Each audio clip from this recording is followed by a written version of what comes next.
नमस्कार, आपका हमारे यूट्यूब चैनल में स्वागत है। आज हम आपको अमावस्या और पूर्णिमा 2 बहनों की कहानी सुनाने जा रहे हैं। अगर आपको यह कहानी पसंद आए तो कमेंट बॉक्स में ओम नमः शिवाय ज़रूर लिखिएगा। और अगर आपने अभी तक हमारे चैनल को सब्सक्राइब नहीं किया है तो सब्सक्राइब कर लीजिए और बेल आइकन पर क्लिक ज़रूर कीजिए, जिससे हमारे वीडियो के नोटिफिकेशन आपको मिलते रहें। आइए शुरू करते हैं अमावस्या और पूर्णिमा की कहानी। किसी राज्य में एक राजा रानी थे। उनकी 2 बेटियाँ थीं और 2 बेटे थे। उनकी एक बेटी का नाम अमावस्या और दूसरी बेटी का नाम पूर्णिमा था। पूर्णिमा बहुत ही धार्मिक प्रवृत्ति की थी। वह हमेशा पूजा पाठ किया करती थी और गाय की सेवा किया करती थी और सारा काम भी करती थी। और अमावस्या की पूजा पाठ में कोई रुचि नहीं थी। वह कभी भी पूजा पाठ नहीं करती थी और ना ही कोई काम करती थी। लेकिन दोनों बहनें एक दूसरे से बहुत प्यार करती थीं। राजा रानी का व्यवहार पूर्णिमा के प्रति अच्छा नहीं था। वह अमावस्या को चाहते थे और अपने दोनों पुत्रों को प्यार करते थे। धीरे धीरे समय बीतता गया और राजा रानी के बच्चे बड़े हो गए। राजा ने अपने बेटों का विवाह कर दिया और राजा की बेटियां भी बड़ी हो गई थी। सभी कह रहे थे कि अब इनका भी विवाह कर दीजिए। रानी राजा से कहती हैं, पूर्णिमा का विवाह किसी बड़े घर में मत करना, क्योंकि इसे तो काम करना पसंद है, गाय की सेवा करना पसंद है, भजन कीर्तन और कथा कहानी सुनना पसंद है, पूजा पाठ करना पसंद है। अगर यह बड़े घर में गई तो यह सब नहीं कर पाएगी, इसलिए इसकी शादी किसी गरीब घर में ही कर दीजिए। राजा ने कहा ठीक है, और राजा पूर्णिमा के लिए रिश्ते की तलाश में लग गए। अंत में राजा ने गरीब घर में पूर्णिमा का विवाह तय कर दिया। तब रानी ने कहा, महाराज, अमावस्या भी तो विवाह की योग्य हो गई है, इसके लिए भी एक अच्छा घर देख लीजिए। दोनों बहनों का विवाह साथ साथ कर दीजिए। राजा ने गांव के राजा के बेटे के साथ अमावस्या का विवाह तय कर दिया। राजा ने रानी को बताया तो वह बहुत खुश हुई और मन में सोचने लगी, अब देखते हैं कि पूर्णिमा गरीब के घर कैसे रहती है, बहुत पूजा पाठ करती है, देखते हैं इसके भगवान इसकी कैसे मदद करते हैं। फिर समय आने पर राजा ने अपनी दोनों बेटियों का विवाह कर दिया। अमावस्या को बहुत सारी धन दौलत दी, लेकिन पूर्णिमा को कुछ भी नहीं दिया।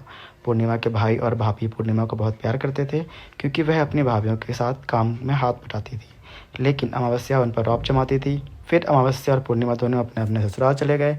एक बार की बात है, अमावस्या ने अपने घर पर शिव चर्चा रखी और उसने सबको बुलाया, लेकिन अपनी बहन पूर्णिमा को नहीं बुलाया। पूर्णिमा अपने दरवाजे पर बैठी थी तो गांव की औरतों ने कहा, तुम्हारी बहन ने शिव चर्चा रखी है, तुम नहीं जाओगी? पूर्णिमा ने कहा, नहीं, मैं नहीं जा रही, क्योंकि मेरी बहन ने मुझे बुलाया ही नहीं है, इसलिए मैं कैसे जा सकती हूँ। गांव की औरतों ने कहा कि कोई बात नहीं, नहीं बुलाया तो क्या हुआ, पूजा पाठ है, तुम चलो हमारे साथ। गांव की औरतों की बात मानकर पूर्णिमा शिव चर्चा में चली गई। जब अमावस्या ने पूर्णिमा को देखा तो वह गुस्से से बोली, जब मैंने तुम्हें बुलाया ही नहीं तो तुम मेरे घर क्यों चली आई हो? अब आ गई हो तो चुपचाप इधर एक जगह बैठ जाओ, इधर उधर मत घूमना। उसने पूर्णिमा की गरीबी का बहुत मजाक उड़ाया। पूर्णिमा की आंखों से आंसू बहने लगे और वह भगवान शिव से प्रार्थना करने लगी, भगवान मुझ पर आप कब कृपा करेंगे? आखिर मेरा कसूर ही क्या है? क्या पूजा पाठ करना, गाय की सेवा करना, काम करना गलत है? भगवान अब मुझ पर रहम करो। इस तरह वह भगवान से विनती करती रही। शिव चर्चा पूरी हो गई और अमावस्या ने सबको प्रसाद दिया, लेकिन पूर्णिमा को नहीं दिया। पूर्णिमा वहाँ से बिना प्रसाद के वापस आ गई। फिर रास्ते में सोचती है कि घर पर बच्चे प्रसाद मांगेंगे तो मैं क्या कहूँगी। फिर उसके मन में विचार आया, क्यों ना अपने भाई भाभी से मिलकर आऊँ। अपने पति और बच्चों को बताकर अपने मायके जाने के लिए वह निकल पड़ती है। चलते चलते उसे एक तुलसी का पेड़ मिलता है। वहाँ एक चबूतरा बना था जिस पर एक बूढ़ी माँ बैठी थी। उन बूढ़ी माँ ने पूर्णिमा से पूछा, बेटी तुम कौन हो और तुम कहाँ जा रही हो? तब पूर्णिमा ने बूढ़ी माँ को अपना परिचय दिया। फिर बूढ़ी माँ ने कहा, बेटी देखो, मेरा तुलसी का पौधा सूख रहा है, इसमें थोड़ा जल डाल दो और चबूतरे की धुलाई भी कर दो। पूर्णिमा ने चबूतरे को धोया, तुलसी की पूजा की, उसमें जल डाला और बूढ़ी माँ को भी स्नान कराया और उनके चरण भी दबाए। फिर पूर्णिमा ने कहा, माँ जी और कोई काम है? तो बूढ़ी माँ ने कहा, नहीं बेटी, और उसे खूब आशीर्वाद दिया और कहा, तुम अपने मायके जाओ, लेकिन लौटते समय मुझसे मिलकर जाना। उसने कहा, ठीक है। चलते चलते रास्ते में एक शिव मंदिर मिला। वहाँ भी एक चबूतरा बना था। उस पर एक बूढ़े बाबा बैठे थे। वह और कोई नहीं, स्वयं भगवान शिव थे, लेकिन पूर्णिमा उन्हें पहचान नहीं पाई। बूढ़े बाबा ने कहा, तुम कौन हो बेटी? तो पूर्णिमा बोली, क्या बात है बाबा? उन बाबा ने कहा, बेटी क्या तुम इस मंदिर की साफ सफाई कर दोगी? बहुत गंदा हो गया है, और चबूतरा भी साफ कर देना, और मेरे नहाने के लिए 2 बाल्टी पानी भी भर देना, तुम्हारा बहुत एहसान होगा। पूर्णिमा ने खुशी खुशी सब काम किया और भगवान शिव की पूजा की। थोड़ा और आगे चली तो उसे काली माँ का मंदिर मिला। काली माँ भी एक बूढ़ी माँ के रूप में वहाँ बैठी थी। काली माँ ने कहा, बेटी कौन हो तुम? पूर्णिमा ने अपना नाम बताया और कहा, क्या बात है? बूढ़ी माँ बोली, बेटी यहाँ सब लोग पूजा पाठ करके चले जाते हैं, कोई मंदिर की साफ़ सफाई नहीं करता। देखो मंदिर कितना गंदा हो गया है, ज़रा तुम इसकी सफाई कर दो। पूर्णिमा ने मंदिर की साफ़ सफाई की, माँ का श्रृंगार किया और पूजा की। उसके बाद बूढ़ी माँ को स्नान कराया और हाथ पैर दबाए। फिर वह आगे बढ़ी तो एक नदी मिली। वहाँ भी एक बूढ़ी माँ बैठी थी। वह कोई और नहीं, गंगा मैया थी। उन्होंने कहा कि बेटी कौन हो तुम? पूर्णिमा ने अपना नाम बताया। फिर बूढ़ी माँ ने कहा, बेटी यहाँ सब स्नान तो करते हैं लेकिन साफ़ सफाई कोई नहीं करता, तुम यहाँ की साफ़ सफाई कर दो। उसने वहाँ भी साफ़ सफाई कर दी। फिर वह बूढ़ी माँ भी आशीर्वाद देती हैं। फिर पूर्णिमा नाव में बैठकर नदी के उस पार जाती है तो नाव में फूल बिछे होते हैं और वह फूलों के नाव में बैठकर अपने मायके पहुँच जाती है। भाई और भाभी पूर्णिमा को देखकर बहुत खुश होते हैं, उसकी खूब खातिरदारी करते हैं। फिर सब खूब बातें करते हैं। सुबह जब पूर्णिमा जाने को तैयार हुई तो भाभी ने एक लाल साड़ी दी और कहा, नंद जी इस साड़ी को पहन लो और हाँ जल्दी जल्दी आया करो, बहुत दिनों के बाद आती हो। तब नंद ने कहा, ठीक है मैं आ जाऊंगी। फिर पूर्णिमा ने लाल साड़ी पहनी और 16 श्रृंगार कर लिया। भाभीयों ने थैला भर के उसे सामान दिया। पूर्णिमा घर से निकल गई। चलते चलते रास्ते में वही नदी मिली और नाव भी। नाव में बैठकर उसने नदी पार की तो वहाँ वही बूढ़ी माँ मिली जो और कोई नहीं गंगा मैया थी। उन्होंने कहा, बेटी आ गई अपने मायके से? पूर्णिमा ने कहा, हाँ जी। बूढ़ी माँ ने एक थैला दिया और कहा, ले जाओ, मैं इसे कहाँ रखूँगी, यह बहुत भारी है और हाँ इसे रास्ते में मत खोलना, घर जाकर ही खोलना। पूर्णिमा ने कहा, ठीक है। आगे चली तो काली माँ का मंदिर मिला। वहाँ भी बूढ़ी माँ थी, उन्होंने भी पूर्णिमा को एक थैला दिया। अब उसके पास 3 थैले हो गए। फिर कुछ आगे बढ़ी तो शिव मंदिर मिला। वहाँ भगवान शिव बाबा के रूप में बैठे थे, उन्होंने भी उसे एक थैला दे दिया।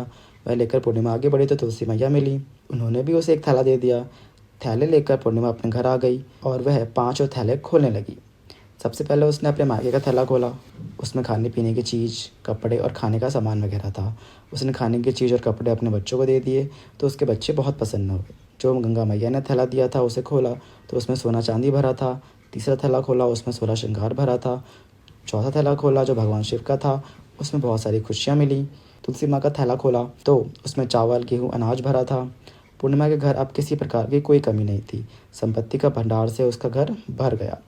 पूर्णिमा खुशी खुशी रहने लगी। एक दिन पूर्णिमा ने सोचा क्यों ना घर में शिव चर्चा करवाऊँ। फिर पूर्णिमा ने शिव चर्चा रखी। वह अपनी बहन के घर भी उसको बुलावा देने गई।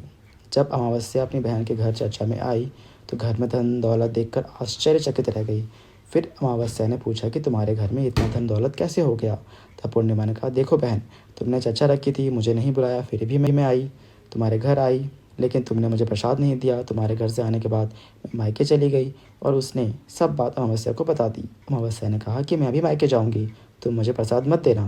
लेकिन पूर्णिमा ने कहा, भगवान का प्रसाद है, मैं तो सबको दूंगी। लेकिन अमावस्या ने प्रसाद नहीं लिया और अपने घर जाकर बच्चों से कहकर अपने मायके के लिए चल दी।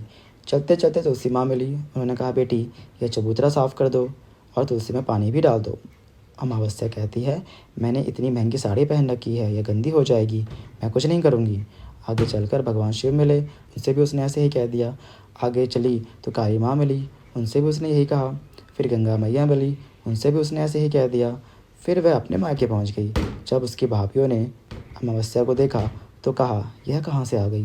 पूर्णिमा के पास तो कुछ नहीं था इसलिए उसे सब कुछ दिया, लेकिन यह यहाँ क्यों आई है? यह तो कुछ काम करवाएगी नहीं।